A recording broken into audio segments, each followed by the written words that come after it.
그러면 이제 오늘은 그 13.1장 혼합물부터 나갈 건데요. 자, 혼합물이라고 하는 거는 영어로는 이제 mixture. 그러니까 이제 물질들, 순수한 물질들이 서로 섞여 있는 것을 우리가 이제 혼합물이라고 하죠. 그러니까 두 가지 이상의 순수한 물질들이 섞여 있는 건데, 그러면은 순수한 물질들이 서로 섞이게 되는 이유는 무엇일까? 사실은 이거는 어떻게 보면 이제 우리가 직관적으로 봤을 때는 순수한 물질들을 두 개를 놔두면은 얘네들이 보통 섞이잖아요. 그죠? 네. 특별한 이유가 없으면은. 그러니까 그러니까 이제 순수한 소금, 설탕이 있는데 얘를 이제 물에 넣으면은 이제 일정하게 녹게 되죠. 그죠? 네. 혹은 두 개의 어떤 이제 액체. 뭐 예를 들어서 내가 이제 빨간색 물감을 부은 액체가 있고 노란색 물감을 부은 액체가 있는데 얘네들을 이제 그 한 군데 비커에다가 부으면은 이렇게 유니폼하게 섞이게 되잖아요. 그죠? 서로 이렇게 딱 분리가 일어나지 않잖아요. 그죠? 자, 그러니까 혹은 이제 어떤 기체가 있는데 두 가지 이상 기체가 섞여서 왜 혼합물을 이루게 될까? 일반적으로 혼합물을 이루게 되는 이유는 바로 우리가 앞에서 얘기했듯이 우리 일상생활에서, 그러니까 이제 우리가 사실은 이 우주에서 일어나는 모든 자발적인 반응은 델타 G가 낮아지기 때문에 일어나게 됩니다. 그러니까 섞이는 것도 델타 G가 낮아지기 때문에 섞인다는 겁니다.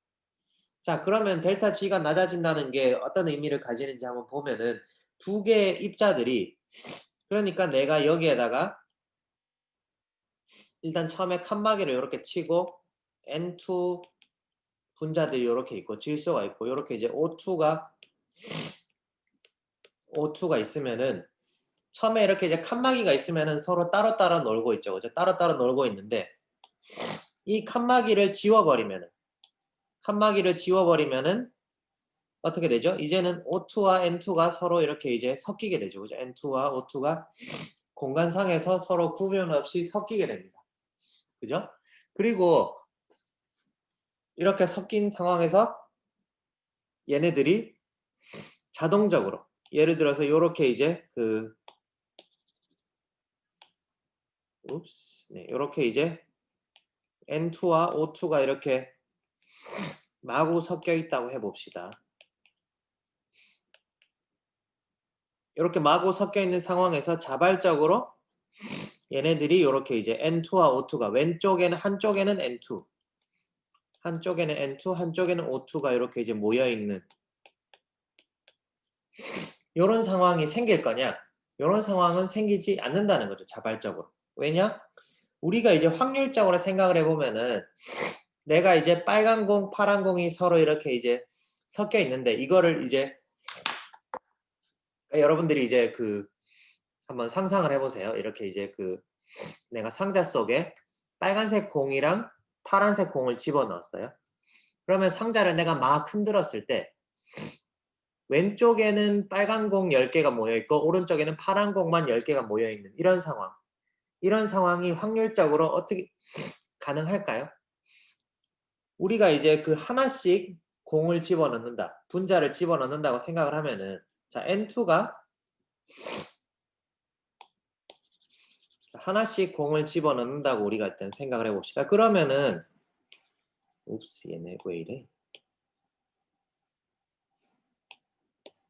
그러니까 N2가 분자 하나가 왼쪽에 들어갈 확률과 오른쪽에 들어갈 확률은 각각 2분의 1이죠. 그죠? 네.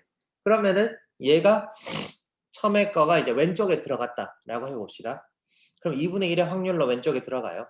그럼 두 번째 N2가 왔을 때 두 번째 N2가 또 이제 왼쪽에 들어갈 확률 2분의 1, 세 번째 N2가 왼쪽에 들어갈 확률 2분의 1. 그 다음에 O2가 오른쪽에 들어갈 확률 2분의 1, O2가 오른쪽에 들어갈 확률 2분의 1. 이런 식으로 생각을 하면은 만약에 10개, 10개. 그러니까 빨간 공, 파란 공 각각 10개씩 있는데 빨간 공이 자발적으로 왼쪽에 모이고 파란 공이 자발적으로 오른쪽에 모일 확률은 바로 2분의 1의 20승이 되겠죠. 그죠?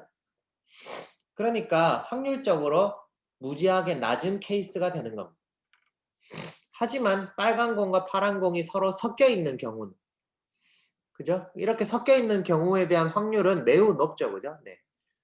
그렇기 때문에 바로 이 확률, 그러니까 이제 확률이 높은 경우가 바로 이제 무질서도가 높다라고 우리가 이제 얘기를 할 수가 있는 거고요.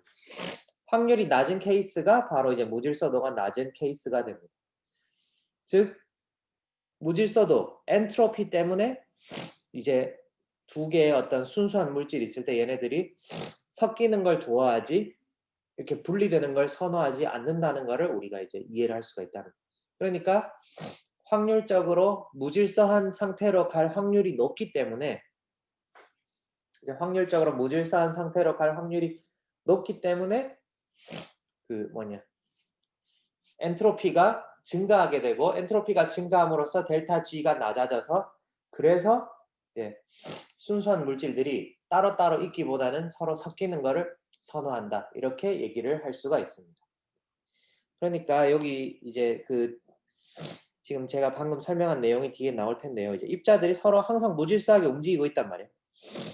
그런데 이제 기체들이 가지고 있는 내부 에너지는 이제 사실은 이제 기체들이 가지고 있는 운동 에너지의 운동 에너지의 합이란 말이에요. 그러니까 이제 사실은 기체 같은 경우에는 서로 충돌하긴 하지만은 서로 인터랙션이 거의 없는 상황이란 말이에요. 그렇기 때문에 상호 인력이나 반발력은 이제 우리가 무시할 수 있다라고 가정을 하면은 바로 이제 두 개의 기체가 일정한 주어진 온도에서 서로 섞이는 거는 바로 이제 내부 에너지는 크게 변화하지 않지만은 서로 섞이는 과정에서 바로 이 엔트로피가 증가하기 때문이다 라고 얘기할 수가 있는 겁니다. 그래서 델타 H는 그러니까 이제 델타 H 자체는 델타 H는 에너지 그러니까 델타 H는 델타 E 마이너스 P 델타 V라고 우리가 앞에서 했었죠. 그죠? 네. 그런데 이제 이 부피 변화가 거의 없고 에너지 변화가 거의 없기 때문에 이제 델타 H는 거의 0에 가깝다라고 우리가 얘기를 할 수가 있습니다. 하지만 델타 G 이퀄 H 마이너스 TS이기 때문에 여기 마이너스 TS이기 때문에 엔트로피가 증가하면은 이 템퍼레처가 템퍼레처는 항상 양수니까 그래서 플러스 곱하면 플러스고 이제 앞에 마이너스 붙어 있으니까 델타 G가 이제 0보다 작게 된다.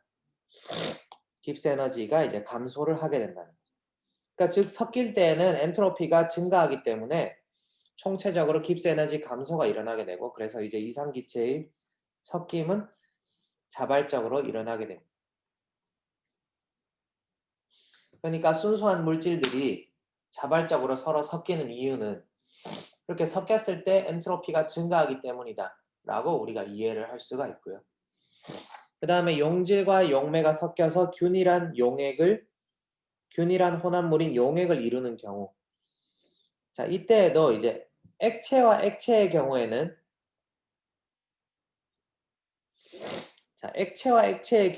이제 서로 이렇게 딱 붙어 있기 때문에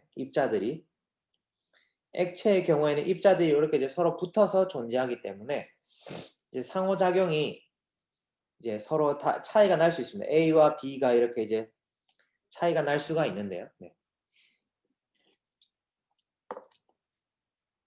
그러니까 상호작용이 차이가 날 수 있는데 일단 우리가 아이디얼 솔루션, 이상 용액을 생각을 해봅시다. 이상 용액의 경우에는 이상적으로 이제 서로의 이제 내부 에너지 변화가 별로 없다라고 생각하면은 마찬가지로 그러니까 이제 용액 사이의 인터랙션, 상호작용의 변화가 거의 없다고 할 때에는 마찬가지로 이제 엔트로피가 증가하기 때문에 깁스 에너지가 감소를 하게 되죠. 그죠? 네. 그래서 이렇게 이제 서로 나누어져 있는 똑같은 물질들끼리 한 곳에 모여 있고 똑같은 물질들끼리 한 곳에 모여 있으면 이때는 이제 상대적으로 이제 ordered state 그러니까 질서 있는 상태라고 우리가 할 수가 있고요. 네. 그러니까 S 값이 높은 상태를 의미합니다. 반면에 이렇게 이제 서로 섞여 있으면은 얘는 이제 무질서한 상태가 되고요. S 값이 낮은 상태라고 우리가 이제 얘기를 할 수가 있습니다. 자, 그런데 이제 요런 케이스에서 우리가 이제 한 가지 뭐 근데 우리가 이제 반례로 생각할 수 있는 거는 이제 물과 기름이죠. 그죠? 물과 기름은 서로 이렇게 놔도 이제 물과 기름은 서로 섞이지 않죠. 자, 물과 기름의 경우에는 어떻게 이해를 할 수가 있냐면은 물은 뭐예요? 물은 이제 HO, 그러니까 H2O, 즉 물은 물과 물 사이는 서로 수소 결합을 하고 있단 말이에요. 그러니까 물은 우리가 앞서서 얘기했지만은 얘는 이제 전기 음성도가 높기 때문에 살짝 마이너스 차지를 띠고 있고 H는 살짝 플러스 차지를 띠고 있습니다. 그래서 얘네들이 이제 서로 인터랙션을 하는데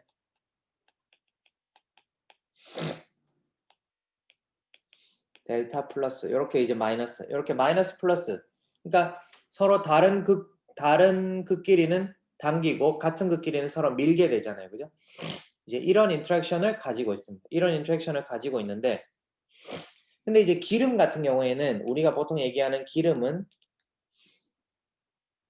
탄소의 체인으로 보통 이렇게 이루어져 있어요. 탄소 H, 탄소 옆에 이제 H가 잔뜩 붙어 있는. 그러니까 얘네들은 이제 굉장히 이제 난폴라. 그러니까 전기 음성도가 서로 비슷한 애들이 그냥 이렇게 모여 있는 그런 상태입니다. 그래서 물과 기름은 서로의 상호작용의 크기가 워낙 다르기 때문에 그러니까 이제 물과 기름이 섞이려면은 서로 이렇게 이제 물의 경우 이렇게 델타 플러스와 델타 마이너스가 서로 당기는 힘을 끊어주고 기름이 이 사이로 치고 들어가야 되는데 그죠? 그러니까 이렇게 이제 붙어 있는 거를 끊고 이 사이로 치고 들어가야 되는데 기름과 물은 서로 이제 당기는 힘이 매우 약하고 근데 이제 물과 물은 서로 당기는 힘이 강하단 말이에요. 당기는 힘이 강하다는 거는 바로 이제 물과 물이 이렇게 붙어 있을 때는 내부 에너지가 상당히 낮다는 얘기를 의미하고 이제 상호작용이 약하다는 거는 물과 기름이 붙어 있을 때는 내부 에너지가 이제 거의 0에 가깝다라고 우리가 이제 내부 에너지 서로 상호작용이 이제 0 혹은 이제 플러스에 가깝다라고 얘기를 할 수가 있는 겁니다. 그러니까 이제 액체의 경우에는 반드시 이제 H-T 델타 S에서 이제 그러니까 섞이면은 얘가 올라가는 건 맞지만은 이제 그 액체의 경우에는 어떤 액체들끼리 섞이느냐, 어떤 액체 분자들끼리 섞이느냐에 따라서 이 델타 H가 올라가거나 내려가거나 하는 이제 이 값이 또 클 수가 있기 때문에 이제 물과 기름의 경우에는 요 델타 H 값이 물과 기름이 섞이는 경우 이 델타 H 값이 매우 큰 플러스 값을 가지기 때문에 이제 그 서로 자발적으로 섞이지 않는다라고 얘기를 할 수가 있습니다. 하지만 요 이제 상호작용이 약하다면은 서로 간의 상호작용이 약하다면은 혹은 이제 그 서로 이제 비슷비슷한 상호작용의 크기를 가지고 있다면은 그러니까 여기에서는 이제 파란 공과 파란 공 사이 그다음에 이제 빨간 공과 빨간 공 사이 그다음에 이제 빨간 공과 파란 공 사이의 인터랙션이 서로 이제 비슷한 정도로 그러니까 서로 비슷한 정도로 이렇게 당기고 있다라고 하면은 그러면은 기왕이면은 섞이는 거를 좋아한다는 무슨 말인지 아시겠죠? 네. 그래서 그 부분을 잘 생각을 해 보시고요. 네. 그리고 마찬가지로 이제 용질이 고체이고 용매가 액체인 경우도 마찬가지입니다. 그러니까 이제 델타 G 이퀄 델타 H 마이너스 T 델타 S에서 그러니까 어떤 고체를 내가 물에 넣었을 때 얘가 녹는다라고 하는 거는 그러니까 녹으면은 녹는다라고 하는 그 리액션 녹는 현상 자체는 델타 S가 이제 높아지는 현상입니다. 그런데 이제 녹을 때 어떻게 얘기했지만은 원래 물과 물 사이에 서로 당기는 힘이 있는데 서로 간에 이제 내부 에너지 당기는 힘이 있는데 그거를 끊을 만큼 이제 그 고체 녹아 나오는 고체가 이제 고체와 물 사이의 인터랙션이 원래 있던 물과 물 사이의 인터랙션이랑 이제 비슷한 정도가 돼야지만 이제 이 값이 이제 크지 않기 때문에 얘가 커짐으로써 이제 델타 G가 작아지게 됩니다. 그런데 물과 물 사이를 끊는데 매우 많은 에너지가 필요하다면, 그러니까 물이랑 녹아 나오는 용질의 인터랙션이 약해서 이제 물과 물 사이에 인터랙션을 끊는데 많은 에너지가 필요하다라고 하면은 이 값이 델타 H가 크기 때문에 델타 G가 이제 커져서 플러스가 되기 때문에 이제 녹는 현상이 일어나지 않는다라고 우리가 얘기를 할 수가 있습니다. 그죠? 네. 우리가 이제 여러분들 한번 잘 생각해 보세요. 그래서 그 모든 리액션은, 그러니까 모든 자발적인 리액션은 델타 G를 기준으로, 그러니까 에너지의 변화가 크냐, 엔트로피의 변화가 크냐, 그 두 개 사이의 밸런스에 의해서 이제 결정이 된다라는 것을 잘 생각해 보시기를 바랍니다. 그 다음에 이제 나오는 게 중요한 파트가 용액의 총괄성 파트인데요. 자, 용액의 총괄성이라고 하는 것은 영어로는 이제 colligative property라고 하는 건데요. 자, 이거는 뭐냐면은 용액에서 이제 녹아 있는, 그러니까 용액에 어떤 여러 가지 성질들이 있을 수가 있는데, 용액의 성질 중에서 어떤 성질들은 그냥 용질의 입자수에 의해서만 결정되는 용액의 성질이 있다는 거죠. 그러니까 뭐냐면은 내가 A를 녹이든지 B를 녹이든지 C를 녹이든지 상관없이 그냥 전체 부피 V에다가 그 A를 N개 녹이거나 B를 N개 녹이거나 C를 N개 녹이더라도 이제 다 똑같다라는 거죠. 다 이제 비슷한 성질을 나타내는 것을 우리가 이제 그 총괄성이라고 하게 됩니다. 그러니까 여기 이제 얘가 나오는데요. 자, 같은 부피의 물이 담긴 비커 두 개에 한 군데에는 소금 1몰을 녹이고 한 군데에는 염산 1몰을 녹이게 됩니다. 자, 그러면은 한 군데에는 이제 NaCl이 이렇게 이제 녹아 나와서 NaCl이 토탈 2몰이 녹아 있는 용액 비커가 있고요. 한 군데에는 H 플러스와 Cl 마이너스가 녹아 나와서 토탈 2몰이 되어 있는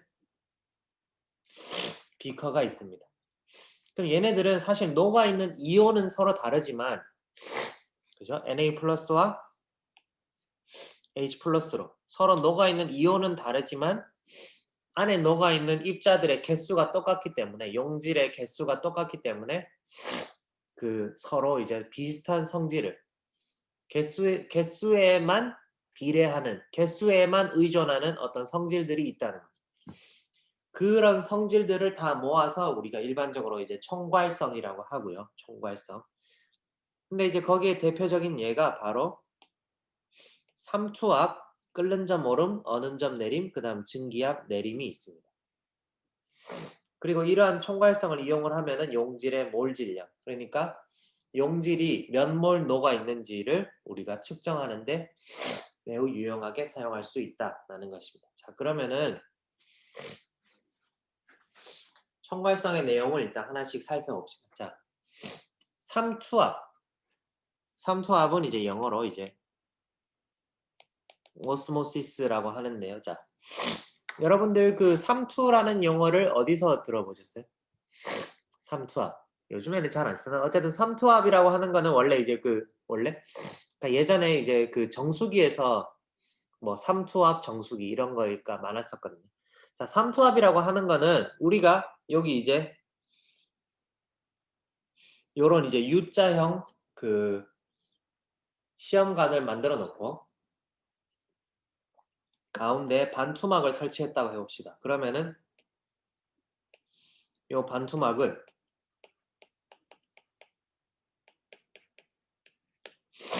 물만 이동 가능한 그런 이제 막이라고 생각합니다. 그러니까 이제 여기에는 이제 물이 있고 여기에는 이제 설탕 입자들이 이렇게 이제 녹아 있다라고 생각을 해봐요. 그런데 이제 설탕은 통과가 안 되고 그냥 이제 물은 이제 이렇게 왔다 갔다 할 수 있다라고 생각을 해봅시다.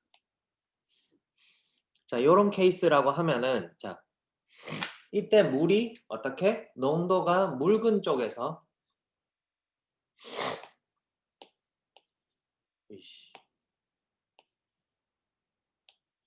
물은 이제 일반적으로 농도가 묽은 쪽에서 진한 쪽으로 이제 물이 이동한다. 용매가 이동한다. 라고 알려져 있습니다. 자, 이런 현상이 일어납니다. 자, 이런 현상을 우리가 이제 삼투압이라고 하는데요. 그러니까 물이 이쪽으로 이동을 했기 때문에 물이 얘가 이만큼 올라가게 되죠. 그러면 어디까지 올라가느냐? 결국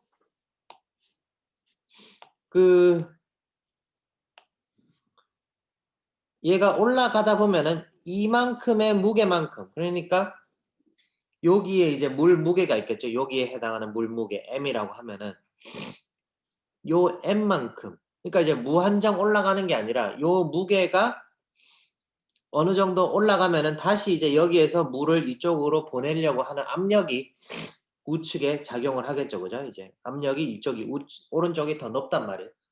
그러니까 이 압력만큼이 바로 이제 삼투압이 되는 거죠. 그러니까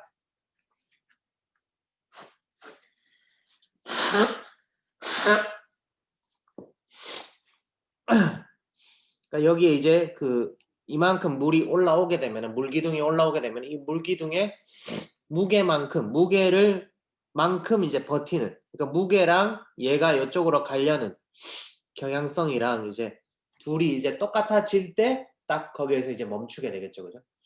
그래서 요만큼의 압력을 우리가 이제 삼투압이라고 하고요. 거꾸로 얘기하자면은 내가 여기에다가 이제 P라는 압력으로 이제 눌러갔을 때, 그럼 얼마만큼의 압력으로 눌러야지 얘네들이 이렇게 이제 똑같은 높이를 유지할 것이냐. 거기에 해당하는 게 바로 이제 삼투압이라는 거죠. 그죠? 그리고 이제 삼투압 정수기라고 하는 것은 이렇게 반투막을 설치를 해 놓고 이걸 이제 이렇게 이제 외부에서 압력을 가해 주는 거죠.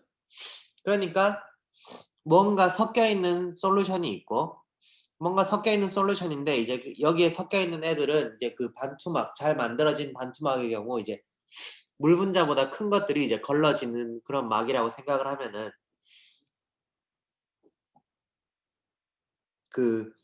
외부에서 외부에서 압력을 주면은 물이 왼쪽으로 이동하겠죠. 그죠? 물이 왼쪽으로 이동을 하고 가운데에서 걸러지고 이제 왼쪽에는 순수한 물만 남는 그런 상태가 이루어지게 됩니다.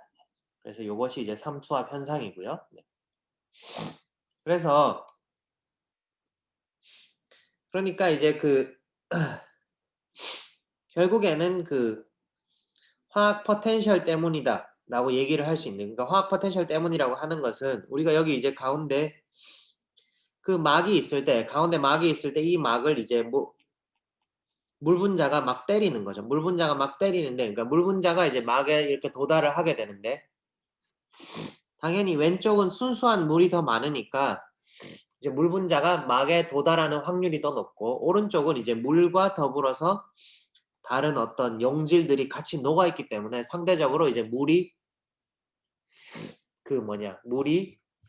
삼투압의 막에 도달하게 되는 횟수가 이제 적은 거죠. 그죠?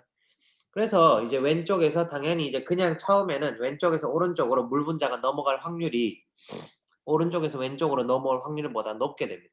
하지만 아까 얘기했지만 얘가 이제 물이 계속 일로 넘어가다 보면 이쪽으로 이제 물이 올라가게 되고, 자 그러면은 요만큼 초과된 높이만큼의 이제 물 무게가 생길 것이고, 그 물 무게만큼의 힘으로 이제 여기를 이제 다시 눌러주게 되는 거죠. 그래서 이제 두 개가 밸런스를 이루게 되고 이 값을 우리가 이제 삼투압이라고 하게 됩니다. 자, 그러면 삼투압은 어떻게 구해지느냐? 삼투압은 다음과 같은 식으로 구해진다는 것이 알려져 있습니다.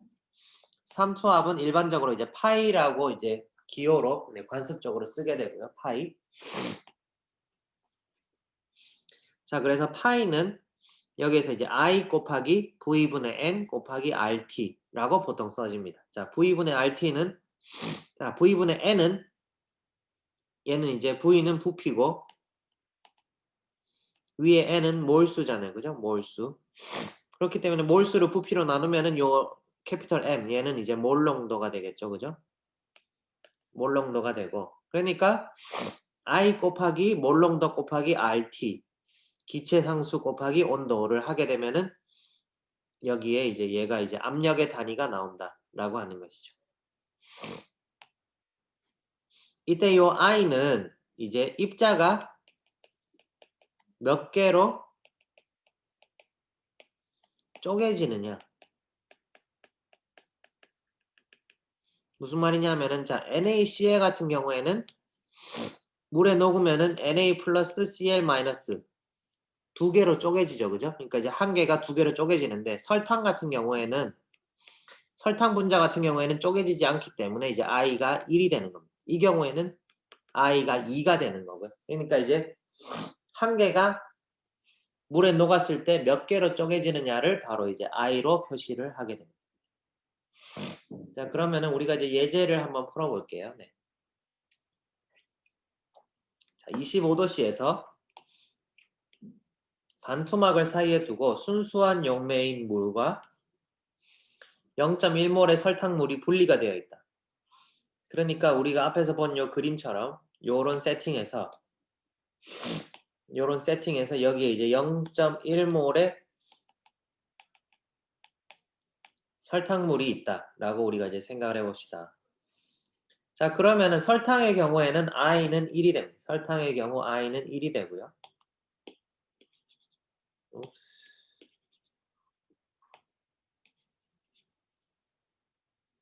설탕의 경우에는 아까 얘기했지만 I가 1입니다. I가 1이고요.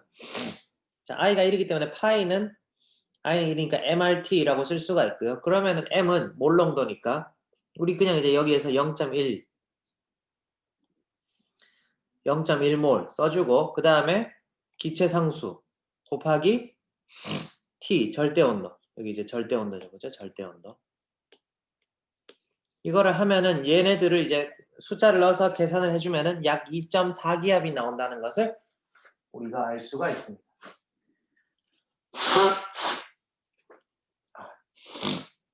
요즘 환절기라서 2.4기압이 나온다는 걸 알 수 있어요. 이 말인즉슨 2.4기압의 힘으로 눌러줘야지 요 2.4기압의 힘으로 눌러줘야지만 이제 거꾸로 얘기하면 요 물과 설탕물의 높이를 이렇게 이제 밸런스가 맞게 유지를 시킬 수가 있다라는 것을 의미합니다. 그걸 의미하게 되고요. 자, 그 다음에 0도씨에서 반토막을 사이에 두고 우리가 이제 순수한 용매인 물과 0.1몰 NaCl 수용액이 분리가 되어 있다. 그러면 어떤 크기의 삼투압이 발생하는가?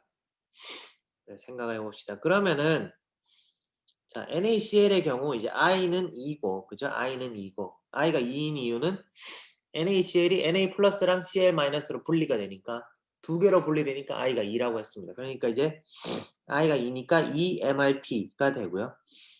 M은 0.1몰 농도, 그다음에 R은 기체 상수 0.082 이렇게 되고 절대 온도 273.15 켈빈. 이렇게 되니까 이제 다 곱하기를 하면은 4.5기압 정도가 됩니다. 4.5기압. 그래서 사실은 생각보다 삼투압이 상당히 큰 값을 가지고 있습니다. 상당히 큰 값을 가지고 있고요. 그래서 이제 소금물이 있으면 소금이 있는 쪽으로 물이 쫙 옮겨가게 된다라는 것이죠. 그렇습니다. 그래서 여러분들이 이 삼투압 현상을 이제 그 실생활에서도 많이 볼 수가 있는데 예를 들어서 이제 여러분들이 그 집에서 뭐 김치를 담근다거나 아니면은 어떤 이제 그 상추 고깃집에 가서 이제 상추 절임 있잖아요. 그죠? 네. 그런 걸 보면은 처음에는 우리가 이제 그 김치를 만든다고 해서 김치에다가 이제 우리가 김치를 만들 때 배추에다 이제 소금을 치죠. 그죠? 배추에다 소금을 치면은 어떻게 돼요? 내부보다 그 외부에 그 농도가 훨씬 짙어지잖아요. 그죠? 소금의 농도가. 그렇기 때문에 배추 내부에 있던 물이 밖으로 빠져나오게 됩니다. 밖으로 빠져나오게 돼서 이제 배추가 결국에 이제 나중에 이렇게 흐물흐물해지잖아요. 그죠? 네. 그러니까 그게 바로 이제 삼투압 현상이 되겠고요. 네. 그래서 이 삼투압 현상은 여러분들이 이제 주변에서 이제 굉장히 쉽게 찾아보실 수가 있습니다. 그 다음에는 이제 그 우리가 베이퍼라이제이션, 그 다음에 증기압이라는 거에 대해서 생각을 해볼 텐데, 자, 증기압이라고 하는 것은 뭐냐 하면은 어떤 물질이 있을 때, 그죠? 어떤 이제 어떤 물질이, 이게 사실 뭐 액체일 수도 있고 고체일 수도 있어요. 어떤 물질이 있는데 이거를 내가 백큐움에다가 진공에다가 이렇게 이제 놔뒀다고 생각을 해봅시다. 진공에다가 놔두면은 처음에는 여기에만 물질들이 가득 차 있고 여기에는 이제 하나도 없는 거죠. 여기에는 아무것도 없는 상태라고 우리가 이제 생각을 해봅시다. 네. 그럼 처음엔 아무것도 없어요. 그런데 이제 여기 표면에 있는 분자들 중에서 일부가 이제 이렇게 표면에서 움직임을 하다가 확률적으로 이렇게 이제 기체가 되는 경우들이 있습니다. 그죠? 네. 기체가 그러니까 표면에서 얘네들이 끊임없이 움직이고 있기 때문에. 그러니까 절대 온도 0도가 아니면은 얘네들이 계속 움직이고 있단 말이에요. 그러다가 이제 표면에서 우연히 충분한 에너지를 얻어서 얘네들이 이제 밖으로 탈출을 하게 되는 거죠. 탈출하게 되면은 이렇게 이제 기체가 되는 거예요. 기체가. 그러다가 이제 계속 이제 초반에는 기체로 돼 있는 것들이 없으니까 나가는 것이 훨씬 많고 들어오는 건 없죠. 그죠? 다시 돌아오는 거는.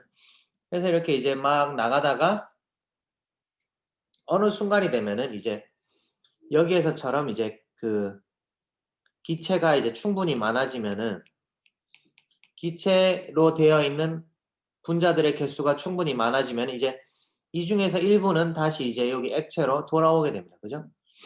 그러니까 세 개가 기체가 되고 표면에서 이제 세 개가 날아가고 세 개의 분자가 이제 기체에서 다시 액체가 된다. 그러니까 세 개가 날아가고 세 개가 다시 돌아오면은 결국에는 얘네들이 마이크로스코픽하게 그러니까 우리가 이제 분자 단위에서 보면은 분자들이 끊임없이 날아갔다 들어왔다 날아갔다 돌아왔다 이렇게 하지만은 결국에는 이제 나가는 거랑 들어오는 거의 개수가 똑같기 때문에 레벨이 변화하지 않고 그대로 이렇게 이제 유지가 되는 거죠. 그렇게 유지가 되는 상태를 우리가 이제 평형, 이퀄리브리엄이라고 부릅니다. 이퀄리브리엄. 그리고 요때 이제 그 기체들이 나타내는 압력, 프레셔를 우리가 이제 이퀄리브리엄 베이퍼 프레셔, 평형 증기압이라고 이제 부르게 됩니다. 그리고 이런 이제 평형 증기압은 그 뭐냐 이 물질이 액체일 때 주로 이제 우리가 재지만은 사실은 고체일 때에도 평형 증기압이라는 거는 존재를 하게 됩니다. 그러니까 내가 이제 백큐움, 진공인 어떤 컨테이너 안에다가 그냥 이제 철 덩어리를 놔두더라도 이 표면에서 아주 일부분은 이제 얘네들이 이제 철 기체가 돼서 이렇게 이제 날아가게 됩니다. Finite temperature. 그러니까 이제 그 어떤 그 상온, 그러니까 절대 온도 0도가 아닌 이상 이제 일부분은 이제 얘네들이 이제 날아가서 이제 존재를 하게 됩니다. 그래서 모든 물질들의 이제 그 이러한 평형 증기압은 그 표준 연구소 이런 데에서 이렇게 잘 이미 측정이 되어 있고요.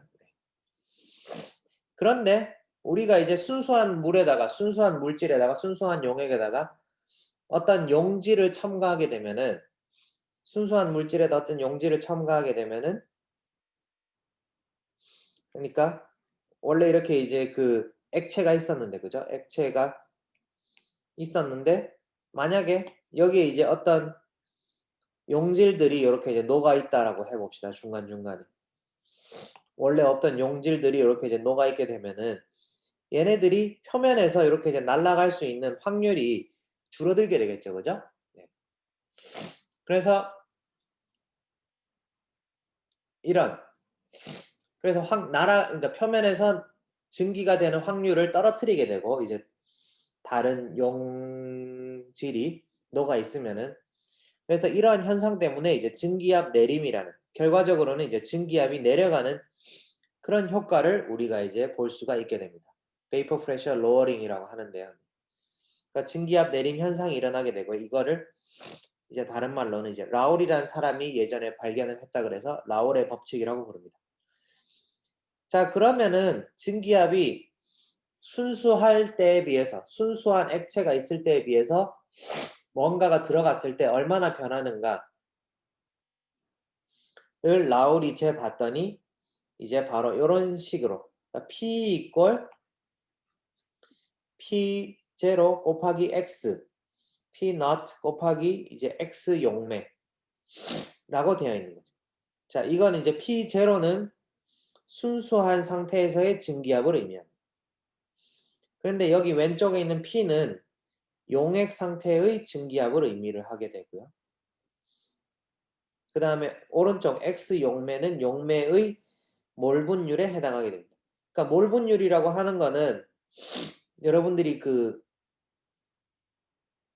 아마 1학기 때 배웠을 텐데요. 몰 분율은 바로 이제 용질의 몰수 더하기 용매의 몰수 분의 그 용질의 몰수 혹은 용매의 몰수를 의미합니다. 그러니까 어떤 물질 N1개의 N1몰이랑 N2몰을 가지는 것들이 섞여 있으면은 전체 몰수분의 N1의 몰수.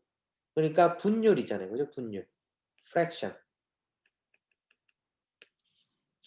분수를 의미하게 됩니다. 그러니까 용매의 몰 분율인데 그러니까 용매의 몰 분율이라고 하는 거는 다시 쓰면은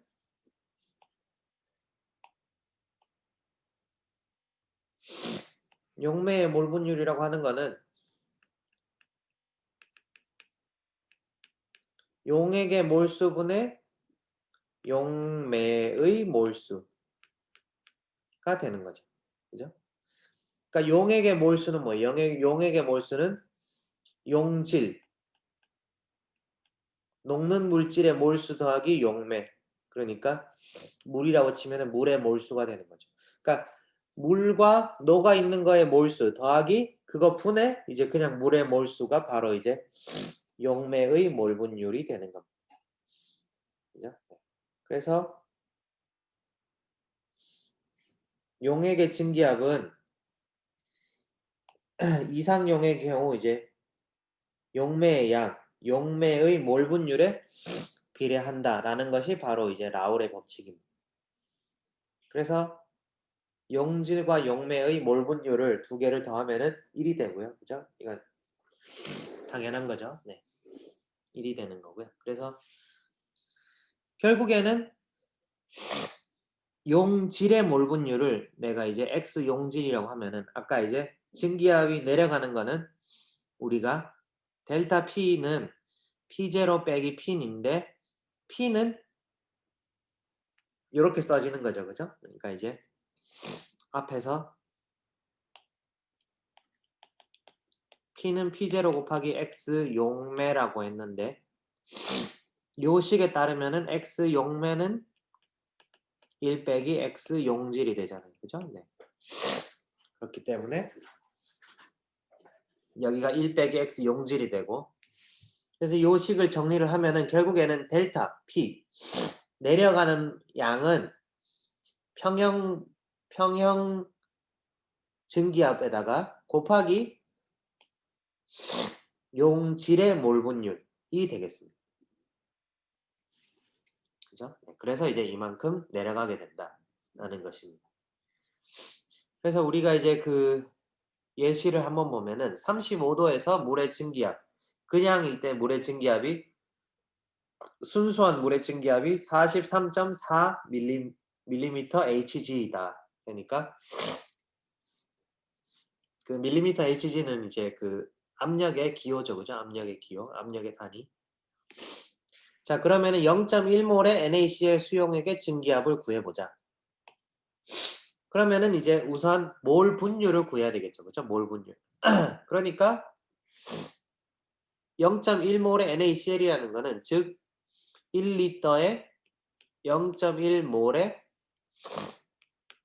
NaCl이 녹아있다라는 거죠. 그죠? 그러니까 이때 중요한 거는 자 우리가 이제 그 용질의 그러니까 NaCl의 몰 분율을 구해야 되잖아요. 그죠? 몰 분율. 자, 1리터의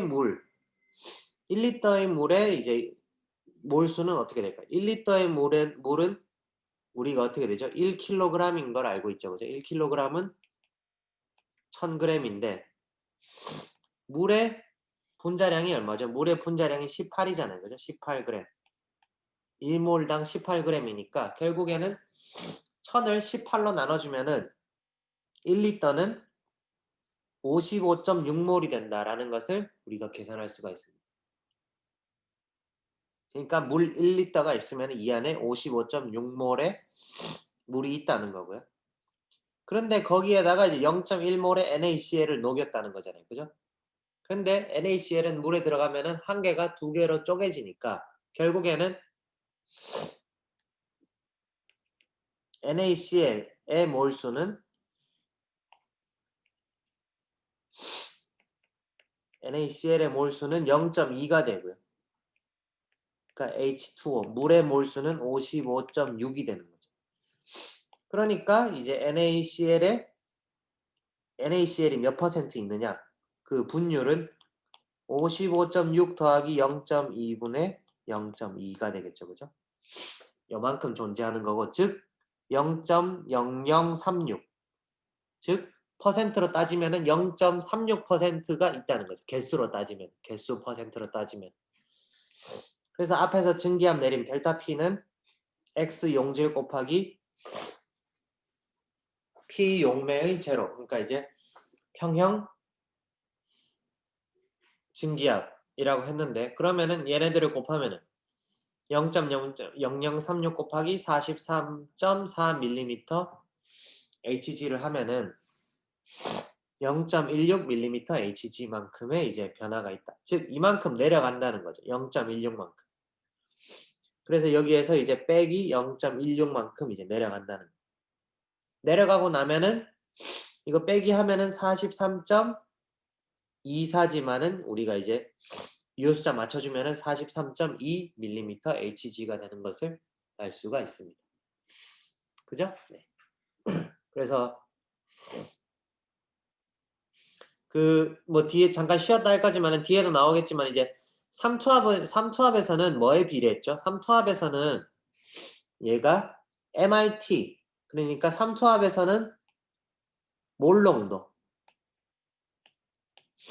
몰농도에 비례했었는데 여기에서 그 라울의 법칙에서 조금 다른 거는 증기압 내림의 경우에는 얘는 그러니까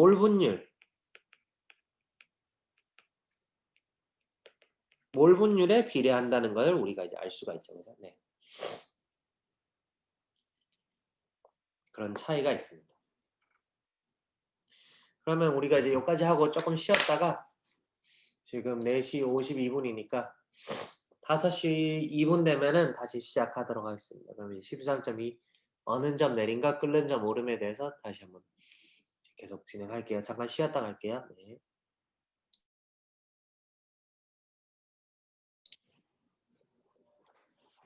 그래서 우리가 앞에서는 이제 삼투압과 그 증기압 내림에 대해서 일단 했었고요. 이제 비슷한 현상으로 용액의 총괄성의 이제 대표적인 현상 중에 하나로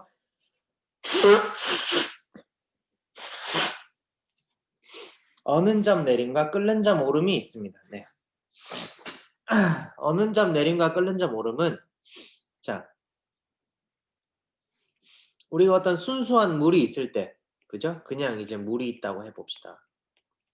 그냥 순수한 물이 있을 때 비교를 해서 그 뭐지? 여기에다가 이제 뭔가를 넣으면은 네. 순수한 물이 있을 때 여기에다가 이제 뭔가를 넣으면은 어는 점이 내려가고 끓는 점이 올라가는 현상을 의미하게 됩니다. 자.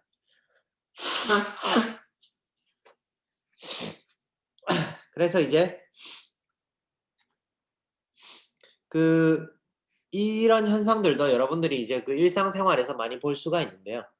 자, 어느 점이 내려간다. 그러니까 이제 우리가 겨울에 이제 좀 있으면 이제 겨울이 돼서 이제 눈 오고 이제 도로가 얼게 되면은 탄산칼슘 같은 것들을 뿌리게 되죠. 그죠? CaCl2 뭐 이런 것들을 이제 뿌리게 됩니다. 그래서 탄산칼슘 같은 거를 뿌리는 이유가 바로 이제 이런 전해질들이 녹게 되면은 전해질들이 들어가게 되면은 물의 농도가 짙어지게 되고요. 그러니까 물의 농도가 올라가게 되고 물의 농도가 올라가게 되면은 자연스럽게 어는 점이 내려가게 됩니다. 어는 점이 내려가니까 예를 들어서 원래는 물이 이제 0도에서 얼음으로 얼게 되는데 0도에서 얼게 되는데 뭔가 이제 전해질이 첨가가 돼서 이게 내려가면은 그러니까 0도가 아니라 이제 뭐 영하 5도에서 이제 얼게 되면은 그럼 이제 0도와 영하 5도 사이의 기온에서는 이제 더 이상 얼지 않고 물이 그죠? 얼지 않고 그냥 이제 액체 상태로 존재하게 되죠. 그러니까 원래 있던 얼음을 녹아있던 얼음을 그러니까 얼어있던 얼음을 임의로 녹이기 위해서 같은 온도에서 이제 녹게 만들기 위해서 이런 탄산칼슘 같은 것들을 뿌리게 되는 거죠. 그 다음에 끓는 점 오름 현상은 또 순수한 물에다가 어떤 전해질들 어떤 용질을 녹이게 되면은 끓는 점이 올라가게 됩니다. 그러니까 우리가 이것도 이제 비슷하게 여러분들이 이제 라면을 끓일 때 이제 어떤 사람은 면부터 넣고 어떤 사람은 이제 스프부터 넣잖아요. 그죠? 그런데 이제 스프부터 넣게 되면은 물에 뭔가 용질이 녹아있게 되기 때문에 물이 이제 그때는 100도에서 끓지 않고 조금 더 높은 온도에서 이제 끓게 됩니다. 조금 더 높은 온도에서 끓게 되기 때문에 우리가 이제 이제 스프를 먼저 넣어야 된다라고 하는 사람들은 이제 끓는 점이 올라가니까 물이 이제 팔팔 끓을 때 100도가 아니라 이제는 이제 100도 이상의 어떤 온도가 되겠죠. 이게 이제 그렇기 때문에 면이 좀 더 잘 익는다라고 이제 뭐 나름 이제 과학적으로 이제 합리적으로 보이는 얘기를 하는데요. 네, 그 이제 뭐 여러분들 스타일 따라 다르지만은 이게 이제 정말로 몇 도가 올라갈지는 우리가 이제 실제로 오늘 나오는 내용을 보면 이제 계산을 할 수가 있습니다. 이 계산을 할 수가 있고요. 그래서 뭐 이런 거 계산하는 거를 기말고사에 내봐도 뭐 재미있겠네요. 그죠? 네. 여하튼 그래서 이제 실제로 몇 도가 올라갈지는 뭐 재봐야 알겠죠. 저도 안 재봐서 정확히 몇 도가 올라갈지는 모르겠어요. 자, 그래서 끓는 점 오름과 어는 점 내림의 정도는 용액 중에 있는 용질의 양에 비례한다. 그죠? 마찬가지로 이제 뭐를 녹이느냐. 그냥 이제 종류와 상관없이 종류에는 상관없이 그냥 이제 용질의 양, 녹인 물질의 양에 이제 비례한다라는 겁니다. 그래서 끓는 점 오름의 식은 델타 TB 여기 밑에 이제 B는 보일링 포인트.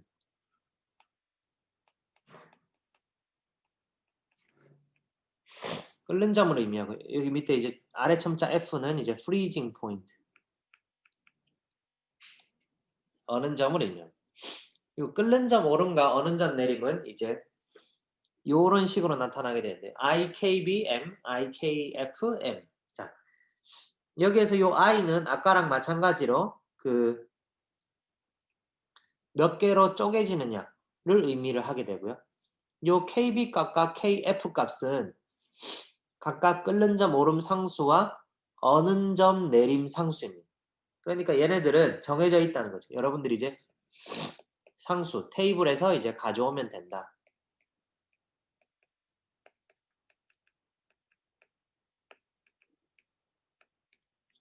테이블에서 가져오면 된다는 거고요.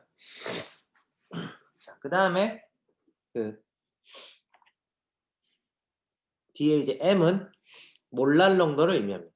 자, 여기에서 중요한 거는 여기 이제 몰랄 농도에 비례한다는 거. 몰랄 농도는 뭐죠? 몰랄 농도는 여러분들이 또 1학기에 배웠다시피 1kg의 물에 그러니까 1kg의 용매에 몇 몰의 용질이 녹느냐를 의미하게 됩니다.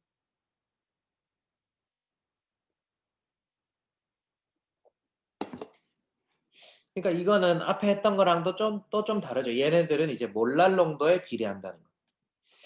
앞에 했던 삼투압은 몰 농도.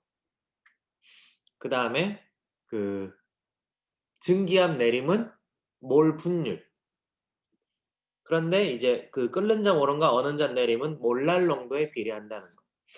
요거를 네, 잘 기억해 주시길 바라고요. 네. 그래서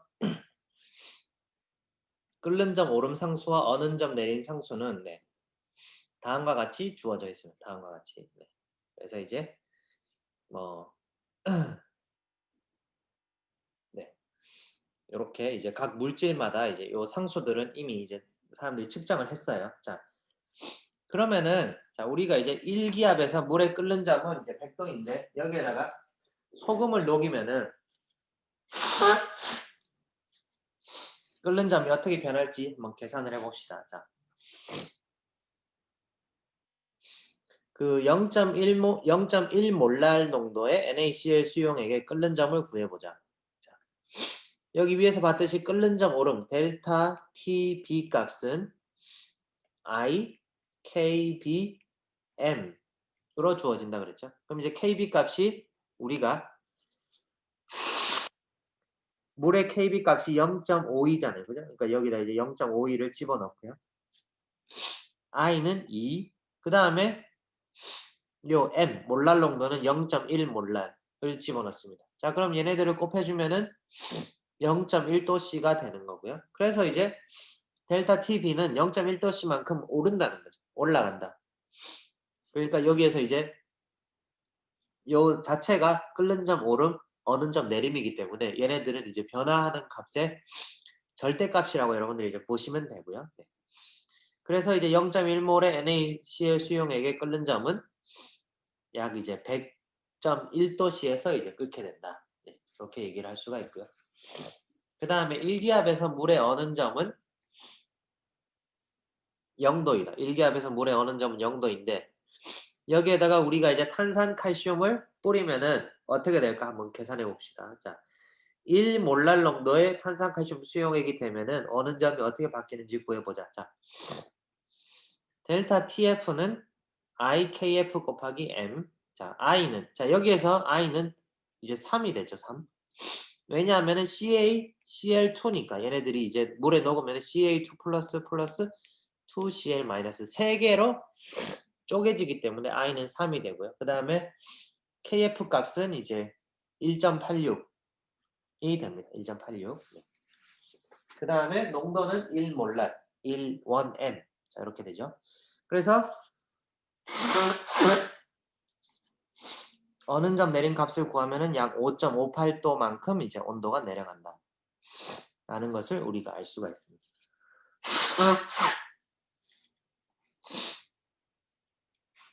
그래서 1몰랄 CaCl2 수용액의 어는 점은 약 마이너스 5.58도가 된다. 마이너스 5.6도가 된다는 것을 우리가 이제 알 수가 있고요.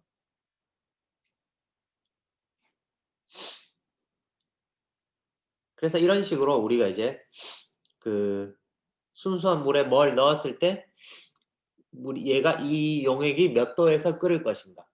혹은 이제 순수한 물에다가 뭘 녹였을 때 이것이 이제 몇 도에서 얼 것인가. 이런 것들을 우리가 이제 이런 공식을 이용을 해서 이제 계산을 할 수가 있다는 거죠. 그래서 이러한 총괄성을 이용을 하면 우리가 이 용액을 구성하는 용질의 분자량에 대한 정보를 우리가 알 수 있게 됩니다. 용질의 분자량에 대한 정보를 알 수 있는데, 자 예를 들어서 이제 두 가지의 서로 다른 액체들이 섞여서 이루어진 용액의 어는 점 내림에 관한 정보로부터 용질의 역할을 하는 액체의 분자량을 알아내는 과정을 알아보자. 자 그러면은 그러니까 우리가 이제 삼투압이라던가 증기압 내림, 끓는 점 오름, 어는 점 내림을 측정함으로써 이제 그 안에 들어있는 물질이 이제 물질의 양 혹은 이제 물질의 분자량 이런 것들을 우리가 이제 계산을 할 수가 있다는 거죠. 그래서 그 자동차의 냉각수의 이그젬플을 한번 봅시다. 자, 자동차용 냉각수 또는 이제 부동액으로 부동액으로는 이제 물과 원래는 이제 순수한 물인데 거기에 이제 비전해질이라고 하는 거는 이제 이온 결합 물질이 아니라는 거죠. 그러니까 이거는 이제 이온 결합이 아니라는 거는 다시 말해서 이제 아까 했던 데에서는 I가 1이다라고 우리가 얘기를 할 수가 있는 거죠. 그러니까 녹았을 때 분리되지 않고 그냥 이제 자기 자신으로 있는다. 그래서 이제 에틸렌 글리콜 얼마를 이제 적정한 비율로 섞어서 사용한다. 라고 했습니다. 자, 에틸렌 글리콜의 농도가 40% WW. 자, 요 WW가 뭔지 아마 1학기 때 배웠을 텐데요. 그러니까 이제 무게 비율로서 무게 비율 40%로 이제 에틸렌 글리콜이 녹아 있는 용액이다라는 뜻이죠. 네. 그래서 EG의 농도가 40%인 부동액의 어는 점이 마이너스 20도라면은 EG의 분자량을 구해보자. 자, 단 물의 어는 점 내림 상수 KF 값은 이제 1.86도이다. 86도씨 퍼 몰랄이다. 네. 이렇게 주어져 있죠. 자, 그러면은 한번 봅시다. 자, EG의 농도가 40%라고 하는 거는 즉 부동액이 이제 100g이 있다고 치면은 100g의 부동액 용액이 있다고 치면은 이 중에서 40g이 어떻게 에틸렌 글라이콜이고 나머지 60.0g이 물이라는 것을 이제 의미를 하죠. 그죠? 네. 그 다음에 이제 어는 점이 여기에서 나오는 건 이제 어는 점을 우리가 알기 때문에 어는 점. 그러니까 여기 지금 이 문제에서 묻는 거는 이제 그 어는 점 내림 공식과 그 농도, 그러니까 무게 비율 농도를 이제 적절히 몰랄 농도 비율로 전환을 해서 이제 그 분자량을 구할 수 있는지 한번 해보라 이런 뜻이죠. 그러니까 지금 우리가 알고 싶은 거는 에틸렌 글라이콜의 분자량 W라고 합시다. W죠, 그죠? 근데 지금 부동액 100g이 있는데, 그죠? 부동액 용액이 여기 이제 이렇게 있는데 여기 이제 100g 중에 에틸렌 글라이콜이 60이란다. 40 있고, 웁스.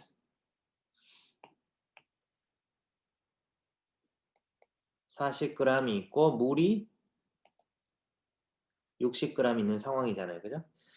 자, 근데 이제 어는 점 내림 상수는 어는 점 내림 상수 공식은 어떻게 된다 그랬죠? 델타 T F 어는 점이 내려가는 정도는 I 곱하기 KF 곱하기 몰랄 농도. 몰랄이라고 했죠. 그죠? 자, 근데 I는 비전해질이라는 거에서부터 I는 1이라는 거를 우리가 이제 구할 수가 있었어요. 그죠? 그러니까 만약에 제가 이제 중간고사에 이제 이 문제를 약간 꼬아서 이제 에틸렌 글라이콜이 아니라 그죠? 뭐 NaCl이나 아니면 뭐 CaCl2 용액이다라고 하면은 I를 1이라고 쓰면 안 되겠죠. 그죠? 네. 이온 결합 물질이면은 적절히 I 값을 이제 맞는 걸로 그 이온의 개수로 이렇게 이제 넣어줘야 될 거고요. 자, 그다음에 KF 상수는 1.86으로 이제 정해져 있다. 자, 그러면은 결국에는 어는 점이 20도만큼 떨어졌는데 20.0도만큼 떨어졌는데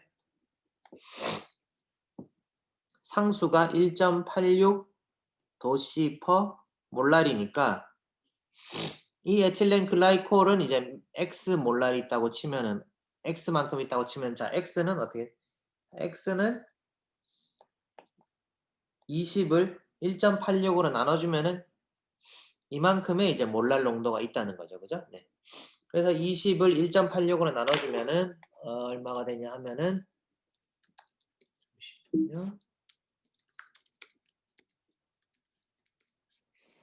10.75, 네, 약 10.75 몰랄 농도가 있게 됩니다. 자, 우리가 일단은 몰랄 농도를 구했어요. 그렇죠? 에틸렌 글라이콜에. 그런데 이제 물 60g에 에틸렌 글라이콜 40g이 녹아 있는 게 바로 이제 이 10.75 몰랄에 해당한다라는 거잖아요. 그죠? 네. 그러니까 반올림하면 10.8. 그러니까 그러면 이 퍼센트 농도를 그 다음에 해야 될 거는 우리가 이제 몰랄 농도로 전환을 해야겠죠. 그죠? 전환. 그러면은 요 40g의 에틸렌 글라이콜이 몇 몰인가를 우선 계산해 봐야겠죠. 그러니까 우리가 40g의 지우개.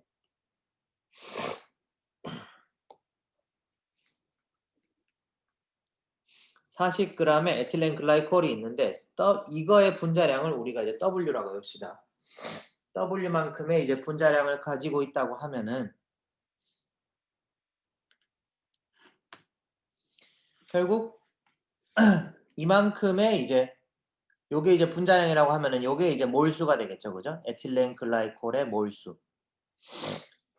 이만큼 N몰이 그러니까 40 나누기 W만큼이 60g의 물에 녹아 있다. 60g의 물은 어떻게 되죠? 60g의 물은 리터로 바꾸면은 결국 0.06 리터가 되겠죠. 그죠? 네. 이만큼이 그러니까 요게 이제 N몰이고 0.06이란데 0.06 킬로그램. 그죠? 네. 부피가 아니라 네.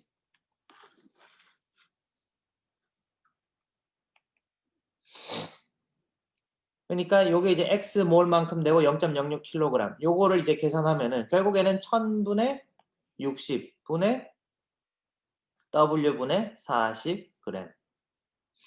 이렇게 하면은 자, 요거를 풀면은 어떻게 10.75가 나와야 된다라는 거가 되는 거죠. 그죠? 네.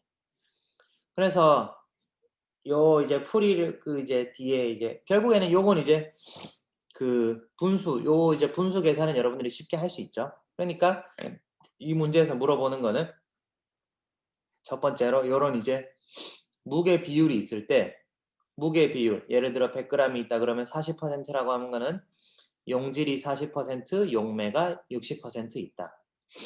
그다음에 이제 그러면은 여기에서 이제 이거의 몰랄 농도를 일단 계산을 할 수가 있는 거고요. 그죠? 계산을 하고 우리가 이제 앞에서 계산했던 요 어느 점 내린 상수에다가 이제 집어넣으면은 우리가 이제 에틸렌 글라이콜의 분자량을 이렇게 이제 계산할 수가 있다는. 그러니까 지금 여기 뒤에서 푼 거에서는 이제 조금 우리가 푼 거랑은 조금 다르게 풀었는데 그러니까 우선 거의 똑같은 거죠. 그러니까 이제 몰랄 농도를 우선 구하기 위해서는 60g의 물분의 에틸렌 글라이콜의 몰수. 그러니까 에틸렌 글라이콜의 몰수는 40 나누기 X. 지금 여기서 이제 저는 이제 W라고 했죠. 여기 W. 그 다음에 여기 이제 0.06kg. 자, 이렇게 이거를 풀면은 얘는 이제 요거 자체는 사실은 이제 X분의 667이 되는 거고요. 그 다음에 이제 X분의 667이 바로 이제 20도만큼 내려갔으니까 20도만큼 내려갈 때 해당하는 이제 몰랄 농도는 바로 이제 아까 얘기했던 10.75잖아요. 그죠? 그러니까 이제 X분의 667이 10.75에 해당한다. 즉 그렇게 하면 이제 X는 10.75분의 667 하면은 대략 62g per 몰이 된다라는 거를 우리가 이제 알 수가 있죠. 그래서 이렇게 이제 우리가 에틸렌 글라이콜의 몰질량을 알 수가 있고요. 그래서 이거랑 비슷한 문제를 제가 조금 응용을 해서 이제 기말고사에 낸다 그러면은 이제 여러분들이 풀 수 있어야 되고요. 그래서 기말고사 계속 기말고사 중간고사에 내면요. 그러니까 이제 중간고사에서는 이런 계산 문제, 이런 식의 이제 계산 문제나 그리는 문제 혹은 이제 서술형 문제를 이제 주로 내려고 하고 있고요. 네. 그래서 총괄성에서는 결국에는 이제 우리가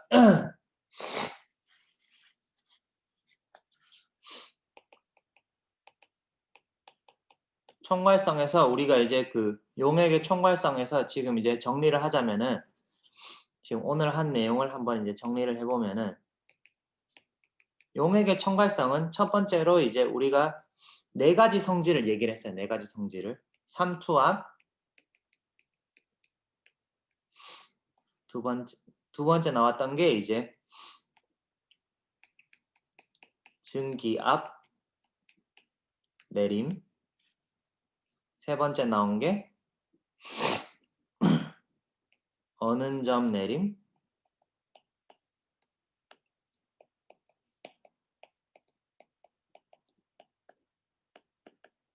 끓는 점 오름. 요 네 가지가 나왔습니다. 자, 근데 이제 중요한 건 삼투압의 경우에는 뭐에 비례한다고 했죠? 삼투압의 경우에는 파이 이꼴 I M R T. 그러니까 이제 몰 농도에 비례한. 지금 여러분들 헷갈릴까 봐 한번 정리하는 거예요. 그러니까 이제 몰 농도에 비례하게 돼 있고요. 증기압 내림의 경우에는 뭐에 비례한다 그랬죠? 바로 이제 몰 분율에 비례한다고 돼 있습니다. 그러니까 용질이, 그러니까 용액에 녹아있는 용질의 분율이, 용질의 몰수가 많으면 많을수록 증기압이 많이 내려간다는 거고. 어는 점 내림은 몰랄 농도에 비례한다. 했었고요. 끓는 점 오름도 이제 몰랄 농도. 그렇기 때문에 여러분들이 이제 요 13장 내용들을 이제 자유롭게 13장에 이제 예상되는 문제 중에 하나는 이제 그죠? 뭐 13장에 관련된 문제들을 이제 잘 풀기 위해서는 앞에서 1학기 때 했던 그 이제 분율, 몰 농도, 그다음에 이제 몰랄 농도 사이를 이제 변형, 그러니까 이제 그 농도 단위 사이에 이제 변형을 농도 단위 사이에 이제 그 변화를 이제 쉽게 할 수 있어야지 이제 여러분들이 네. 그거를 뭐냐? 네. 문제를 이제 손쉽게 풀 수 있다. 네, 이런 얘기가 되겠습니다. 그래서 일단은 오늘은 이제 여기 그 용액의 총괄성을 생각보다 좀 빨리 나갔네. 네, 생각보다 진도가 조금 빨리 나갔는데 14장을 일단 오늘은 여기까지 일단 하고요. 그 다음에 그 중간고사 관련해서 혹시 뭐 질문 있는 사항 있나요? 질문 있는 사항?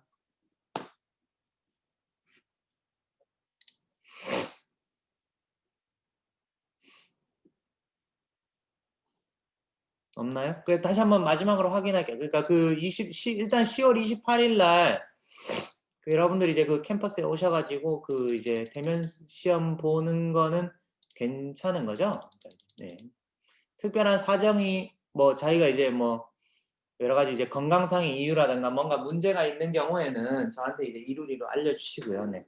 특별한 어떤 사정이 있지 않는 한 일단은 네, 대면 시험을 볼 거고요. 그래서 이제 대면 시험에 대해서 다음 주에 한 번 더 공지하겠지만은 대면 시험을 볼 때 중요한 점은 이제 일단은 그 대부분 다 서술형 문제고 이제 방금 했던 것 같은 13장에 나오는 것 같은 이런 이제 계산 문제들이 좀 있을 거라는 거. 그렇기 때문에 여러분들이 이제 공학용 계산기를 미리 좀 준비를 해 오셔야 돼요. 미리 준비를 해 오셔야 되고 당연히 이제 그 핸드폰에 있는 뭐 공학용 계산기 앱이라든가 이런 것들은 사용을 하실 수가 없고요. 그다음에 그 뭐 이제 시험 보기 전에 이제 발열 체크나 이런 것들을 다 해야 되기 때문에 여러분들 이제 시험은 4시에 시작해서 이제 6시에 끝나겠지만은 네, 시험 시작하기 한 늦어도 30분 전에는 오셔가지고 네, 조금 준비를 하시는 게 좋을 것 같아요. 네, 좋을 것 같고요. 네. 그래서 오늘은 일단은 여기까지 하고요. 네, 저도 오늘 지금 약간 그 요즘 환절기라서 네, 코가 안 좋은데 네, 일단 오늘 여기까지 하고 어차피 진도가 좀 빨리 나가고 있으니까 네, 이렇게 하고 일단 범위는 그렇게 하고 시험에 대해서 조금 질문이 있으면은 네, 따로 이루리에서 메시지를 주시면은 네, 제가 확인하도록 하겠습니다. 네. 그럼 뭐 더 질문이 없으시면은 오늘은 여기까지 하도록 하겠습니다. 네. 수고하셨습니다.